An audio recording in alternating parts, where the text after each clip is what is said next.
Hi, everyone, and welcome to the most important module of all these chapters because this is going to make or break your sale. Pricing your property, as the heading is showing, is the foundation of a successful sale. So, why does pricing matter? If your price is off, your sale will stall. If your price is too high, you scare serious buyers away. And your home will sit on the market for long and it becomes stale because once someone clicks next on an item, there's hardly a chance that they will go back to it. For example, you're ordering something online and you skip something, you never go back. The same with property. If you price too low, that's where you risk losing a significant amount of money and leaving it on the table. We don't want that. If you price it right, you generate real interest. You attract qualified buyers and you are going to receive meaningful offers. Pricing isn't about guessing or crossing your fingers, it's a strategy. And for private sellers, it's one of the most critical decisions that you are going to make. We need to understand why most homes are overpriced and why they are not selling. If you spend a few minutes browsing Property 24 or private property, you're going to notice a trend. It seems like everybody thinks that their home is worth the most in the area. And this is what most agents are not going to tell you.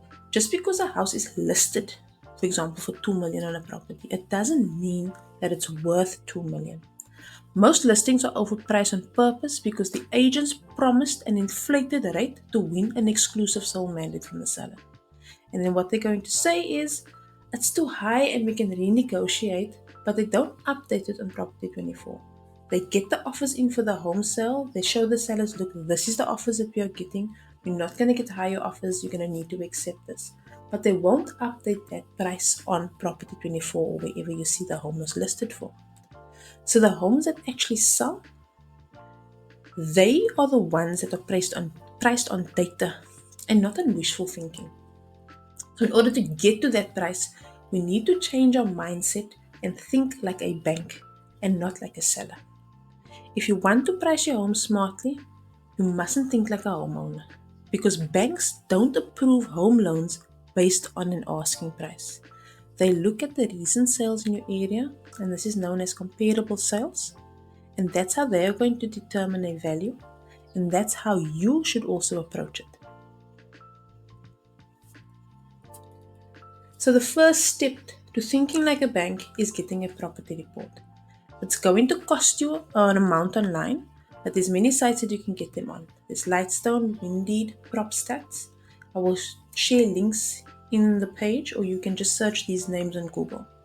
What these reports are going to provide you is the actual sales price of similar homes nearby, details like the property size, the land size, the sale date, and a realistic view of what banks will use when they make an evaluation, especially a desktop valuation. Because you need to remember, if a buyer needs a mortgage, the bank is not going to approve a loan based on the selling price. It's going to approve a mortgage based on the comparable sales in the area. So if your price is unrealistic and the buyer's bond is not going to get approved, and your whole deal could collapse because the bank's main concern is if this person is not going to be able to afford the mortgage, if we put it on the market again, will we get our money back?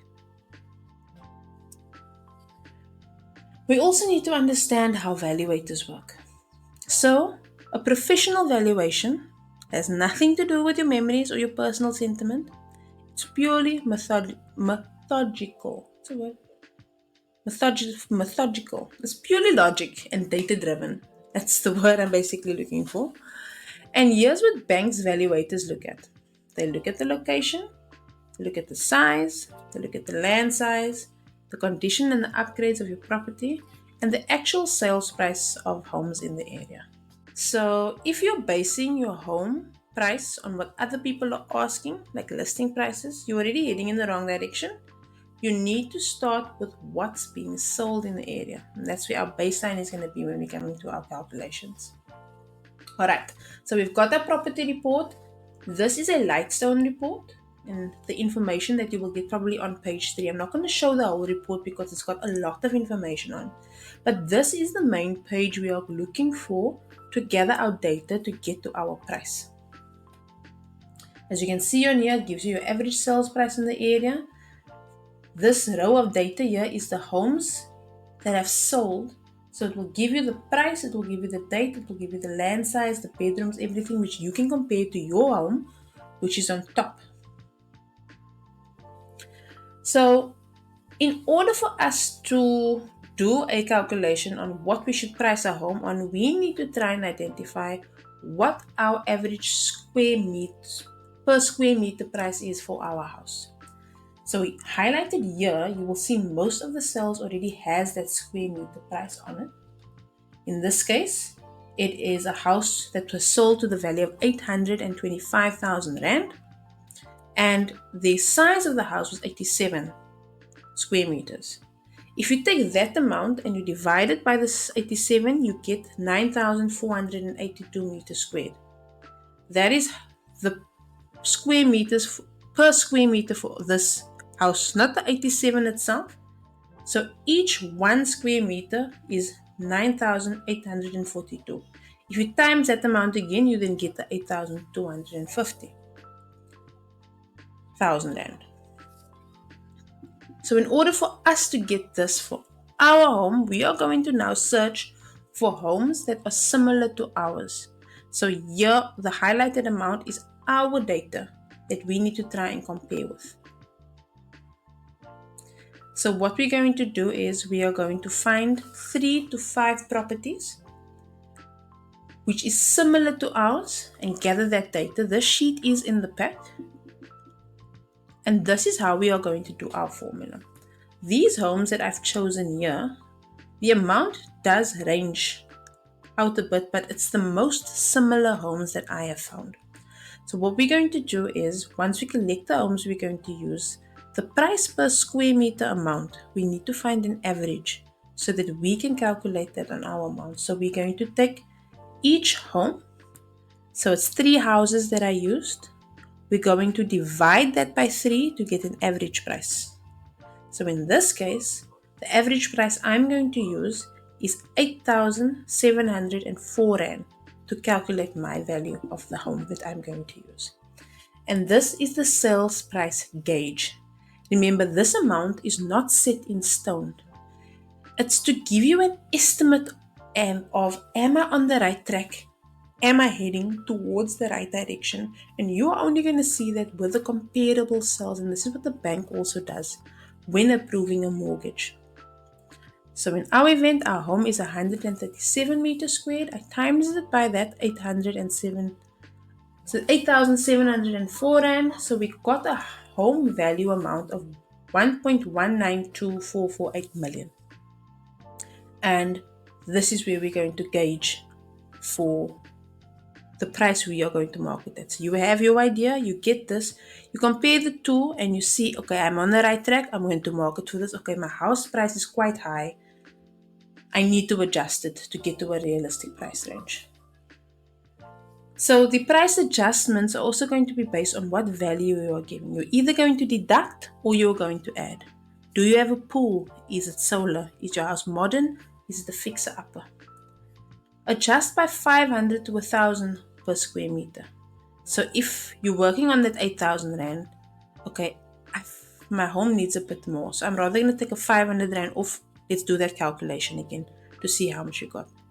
Don't inflate it by too much. Adjust it modestly. Don't go too low or too high. But that per square meter adjustment, and you do those calculations all the time, you will see an amount, and then obviously you round it off when it comes to your advertisement. So when we're summarizing what we've done now in this module is we've looked for 3 to 5 houses which is similar to our own house. We're matching the size, we're matching the conditions, and we need to be honest about the flaws. We don't want to come to emotional valuations because, like I said in my first module, or previously in the modules of emotionally pricing or being emotional with a home, it's with price as well. The best test that I do with people is you get your price, But now I want you to do an exercise of going onto Property 24 or private property. Put that amount range in you searching for a new home. And if you are a buyer with that amount that you have, is your home worth it? If I'm going to put in another area that same amount, what type of house am I going to get out of it? And that's how you're going to be able to gauge, is my amount realistic? Because remember, you're in competition with a lot of other houses around you. You want to make a profit, but you also don't want to be stale on the market. This exercise is going to guide you in the right direction. So, pricing isn't just about numbers, it's positioning a well spaced home that says, I'm serious, I'm informed, and I'm ready to sell. So, you're not guessing, you're calculating, you're not hoping, you are planning. And that's the difference between sitting on the market and standing out. So, if this exercise is something that you are possibly battling with, you can book a consultation with me. My information is within the course. It's going to cost you, but it's not going to cost you a percentage of what a real estate agent is going to charge you. Pop me an email, give me your condition or your situation that you are sitting with. I'll pull a report and then we can sit on a Zoom or on even a WhatsApp call, whatever is best for you. And we can then do that consultation to see where we are pricing and why we are pricing our home in a certain